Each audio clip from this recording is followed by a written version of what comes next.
ఆఫీస్లో కలెక్టర్ గారి దగ్గర మీటింగ్ దగ్గరకైతే గంగ వాళ్ళు బయలుదేరుతారు. ఇంతలో అక్కడ ఉన్న చారి గారు ఇలా అంటూ ఉంటాడు, అమ్మ మేడం గారు మనతో పాటు కలెక్టర్ మీటింగ్కి గంగాధర్ కూడా వస్తానంటున్నాడు.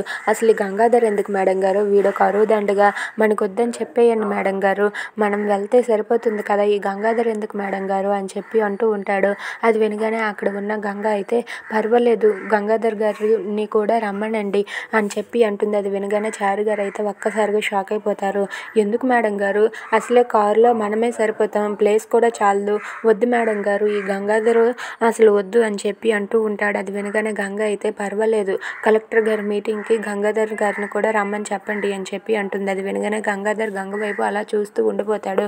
ఇంతలో అక్కడ ఉన్న చారి గారు అయితే అసలు మేడం ఏంటి ఇలా ప్రవర్తిస్తున్నారని చెప్పి అంటూ ఉంటాడు. ఇక వాళ్ళైతే అలా కారులో వెళ్తూ ఉంటారు. కారులో వెళ్తూ ఉండగా అలా గంగాధర్ అయితే చారి గారికి అలాగే వాళ్ళ అన్నయ్య పండుకి ఇద్దరి మధ్యలో కూర్చుంటాడు.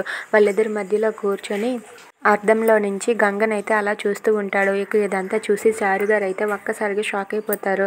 ఏంటి మేడం గారు నువ్వు అద్దంలో చూస్తావా అని చెప్పి, ఏ గంగాధర్ నువ్వేం చేస్తున్నావు అని చెప్పి అడుగుతూ ఉంటాడు. దాంతో అక్కడ ఉన్న గంగాధర్ అయితే చూస్తున్నాను అని చెప్పి అంటాడు.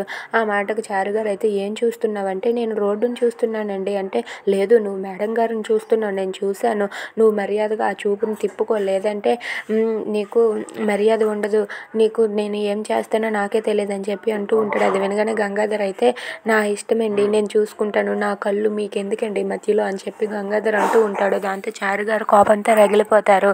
Please subscribe our channel.